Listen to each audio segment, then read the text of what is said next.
সুজির পকোড়ার জন্য পাত্রে সুজি নিলাম 1 বাটি, টক দই, কিছু সবজি কুচো করা ছিল, বিনস, টমেটো, পেঁয়াজ, গাজর, লঙ্কা,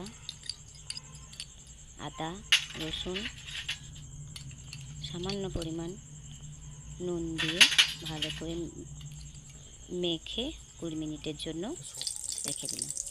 এবার একটি পাত্রে তেল দিয়ে তারপর জিরে, তেজপাতা, হিং দিয়ে ভালো করে ভেজে 20 মিনিট পর